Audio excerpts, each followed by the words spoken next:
everyone, it's Amber here with Team Social Speak, and I have a question for you. Can your business run on autopilot? Can you remove yourself from your business for more than 3 days and your business run completely fine? If not, let's work on that. We have had our business for 10 years, and in the beginning, it couldn't. I was writing the social media posts, we were writing the blogs, the newsletters, whatever we were doing for our clients, we were doing the work. We weren't outsourcing anything in the beginning. And I, was working 60, 70, 80 hours a week. Now, that's normal as an entrepreneur because that's what we signed up for, right? But as you want to continue to grow, you need to think of the things that you can set on autopilot. And that doesn't mean that, people email you and they always get an automated message back, although that does help, but setting up those systems. And last week I wrote a blog on having that schedule, and I think having that schedule is really important for the small business owners because each week, each day, you can write down and track those things that you do every single day for your business. Whether you have clients, you make products, you know what you need to do. And so by being able to set up those things on autopilot, whether it's, for us, we write social media posts and blog posts at least 2 weeks in advance. So you can write your social media posts, a week, 2 weeks, a month in advance. And then you can schedule them to go out on Buffer, Hootsuite, Later. If you're just using Facebook, you could just schedule them onto Facebook. So you can set up that social media scheduling tool. So that's one thing, is set up, figuring out what are those things that you need to do each and every week, and then what are those tools that you can use to help set that on autopilot. So one thing, you can schedule your social media posts out for the month. That doesn't mean that you don't have to check Facebook or Instagram, but that means that that piece, that one component of that task is taken care of, and those social media posts are going out. Let's say you send out maybe a weekly email. Maybe it's a weekly recap. You can set up, a week in advance, so that's going out through MailChimp. You can have when people send you, maybe when they enter your name and email on your website, then they get an automated message through MailChimp or whatever software you may use. It could be Constant Contact, My Emma, anything, any email marketing tool. But then it's almost like a drip campaign. So they get, a welcome email, they get the product, they get a follow-up, but they're getting something rather than just putting a name and email on your site or contact us and nothing's happening with that. So that's another piece of your business that can be automated.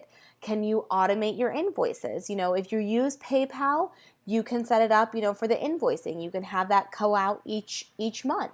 If you are doing credit card processing, check with your merchant and see if they can do ACH, where each month, on the 15th, that charges that client's credit card. So that's one less thing that you have to remember.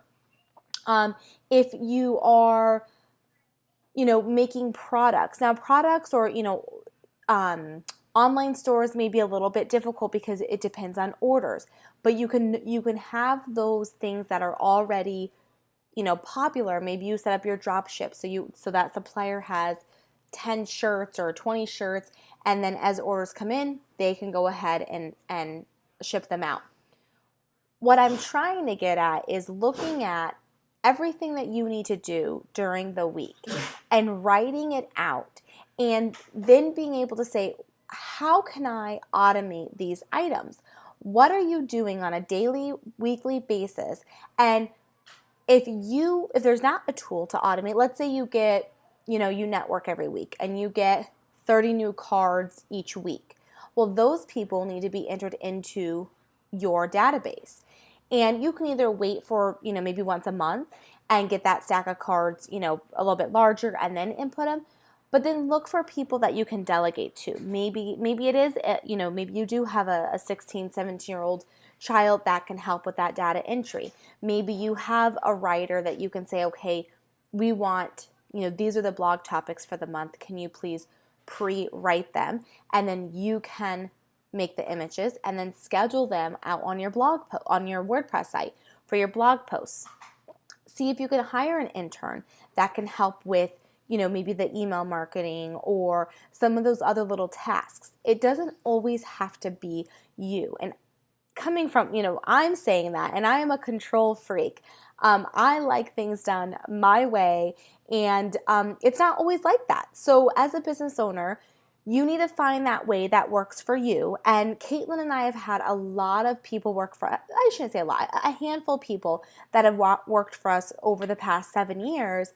And for us, the biggest thing is saying, here's how we do this task, but we're open to suggestions. We're open to see if there's an easier way, or how I may do something, Caitlin does it completely different. That doesn't mean that it's right or wrong.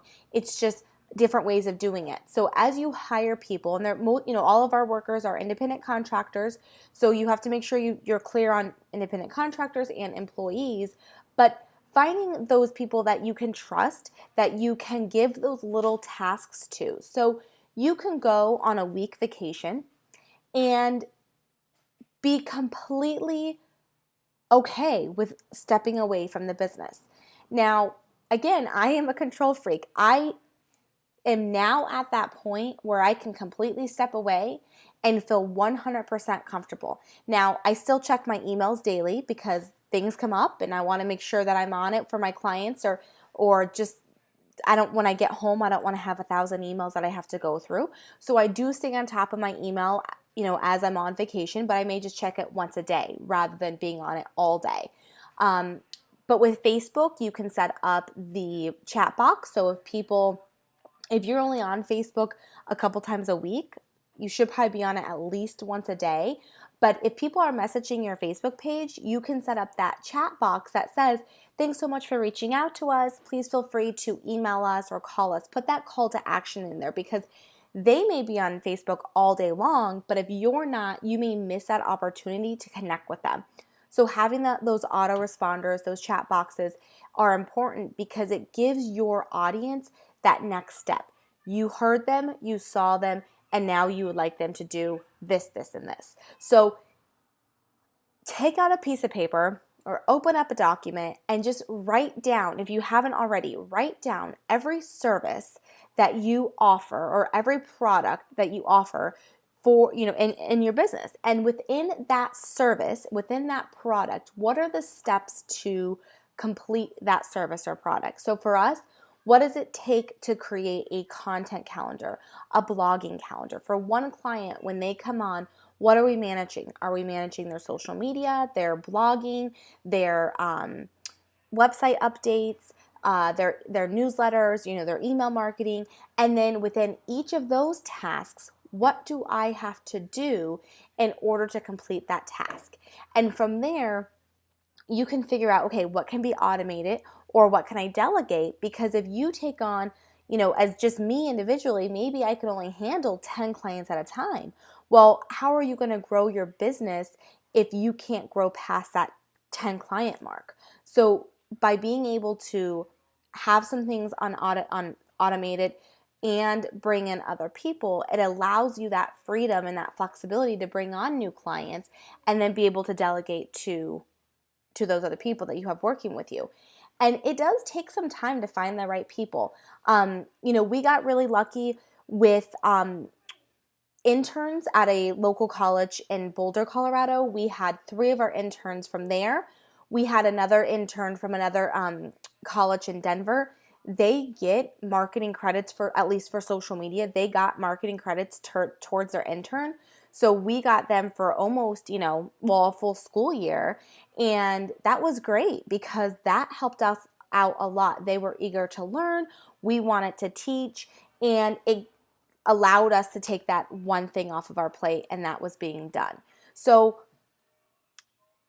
just think about that for a minute. If you can leave your business for 3 days or more and not worry about it, if things can be done, or are you losing money? Are you having to, shut down shop for 3 days and you're not making anything? So figuring out how can you make money when your computer is shut or your doors are shut, and how can you automate some of those tasks? If you have questions or want some help on being able to set up those tools for your business, please ask us today at socialspeaknetwork.com. Have a good day.